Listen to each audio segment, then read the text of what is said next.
Well, hello there, and welcome to Let's Talk Sport on YouTube. And we've got ourselves a Europa League preview today as Chelsea start off their Europa League campaign against PAOK Salonika. I think that's how you pronounce it. They're from Greece, and I do apologise to my uncle who's Greek, Meki Stassinopoulos. I said that right. Well, I've known him for years. I need to get it right. Hope you're well, Mickey. And it's not his team. His team's actually Panathinaikos, but they're not in it. So Salonika are up against Chelsea, and it's on a Thursday night, and Thursday night football is back for Chelsea, Jack. And it's been 5 years now since the London Blues have won the Europa League, and all of a sudden you need that to get back into the Champions League. Can't get his seat down. The life problems. You look really small, actually. But Jack, it's. I don't know why, but I actually think Chelsea could win the Europa League. But yet again, they're looking good for the Premier League. Well, we've got three strong teams to play against in the Europa League, so it's going to be tough. Go on, you name the other two. I have no idea who they are. Google it. Google it. You're watching this on the internet. Click new tab. Google it. But overall, Chelsea are known in the past for winning it back in 2013, and we all know that it was quite a big moment in their history, really, because if they didn't win that Europa League game, they wouldn't have been in the Champions League the season after. So, and sadly, Rafa Benitez won it for Chelsea. I know that's a great deal for Chelsea fans. Scum. He said it. I mean, I said it, but I'm a United fan, so I will say that. But you look at it and think this could be the way through again. I mean, they'll make top four this season, at least Chelsea, Premier League wise. So I don't think they have to worry about that. But Europa League, silverware, isn't it? It's a trophy. You tried for it a couple of years ago. And it worked. Hey, am I right?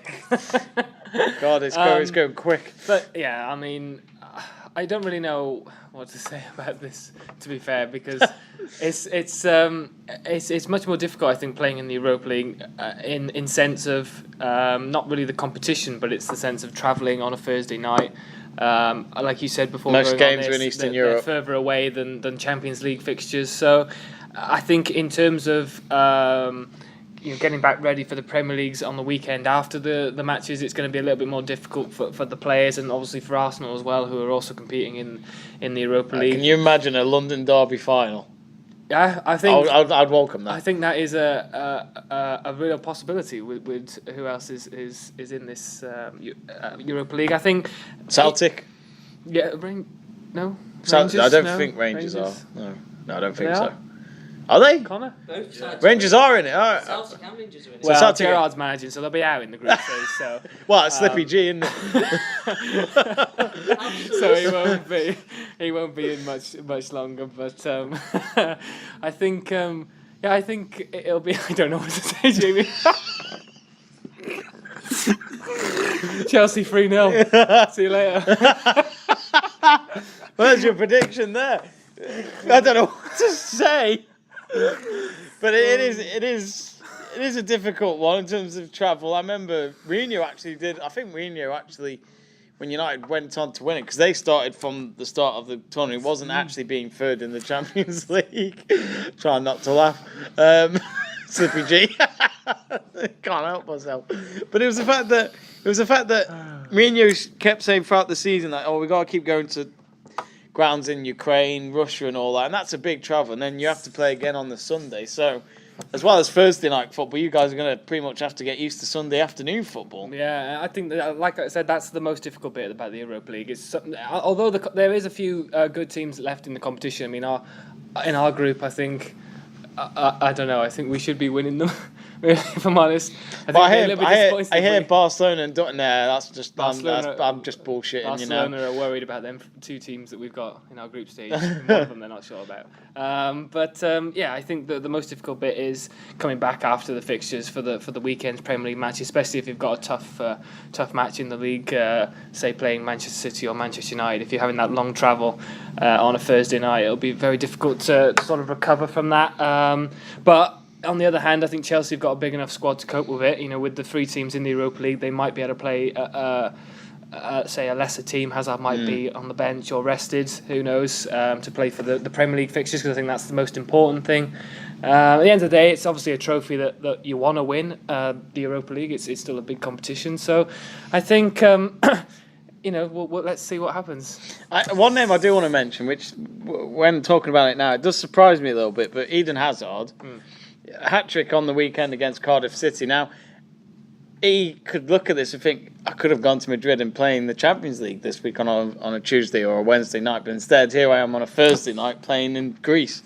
Or you could be a rat like Courtois and move off like that. That's a good point. Yeah, am I right? Yeah, I can't stand the dick. But yeah, I know what you mean though. That Eden Hazard, that is another commitment from him, isn't it? He knew he could have played Champions League this season for another club, but instead he went and thought, you know what, I'll stick with Chelsea, a team that I've been with for many years now, where he's done very well at, and he's obviously happy to try and win the Europa League instead. Well, he said on the weekend, he said that they gave me a chance, coming into the league from Lille. So I think he obviously respected the decision that Chelsea decided to make. It was a new manager, a manager that wants to play more attackingly in the role and less defending, will just keep you up the field. So I think that was another thing that maybe persuaded him to stay. But I think for Chelsea fans, if he goes next season, at least we know we've had another year of his brilliance in the squad. I think obviously we know he's our best player without a shadow of a doubt. So even if say in December it was announced that he would go to Real Madrid in the end of the season, I don't think that would worry Chelsea fans as much, because we'd still have 6 months maybe left of him playing at the football club, and we wouldn't have him going out like the rat of Courtois. So I think much love to you, Eden. Has he ordered his dress yet? Thibaut Courtois. Well, he needed it because of Messi. Didn't he do it when he was unveiled? He had his little skirt on, ready for when Messi plays him at Barcelona. I hope he's got it ready. I wonder if Nike have done it for him or whoever. Oh no, it's Adidas, isn't it? Real Madrid have their kit supply. Anyway, that's Champions League. That's another tier. That's where the great teams are. Sorry, Jack. But what do you think at home? Can Chelsea win the Europa League with this new manager of theirs as well, of Maurizio Sarri? I think they could. Honestly, I think they could really give it a good go. 2013, I'm sure it'll inspire some of the players that were there. Hazard was there then, I think, when they won the Europa League. I might be wrong, but yeah, I'm sure he'd start. He came in 2012, didn't he? Yeah, he knows. He's the fan. But anyway, what do you think? Can they go on to win the Europa League? Let us know on the comments below. And remember to subscribe to Let's Talk Sport and do all the rest. And remember, Slippy G.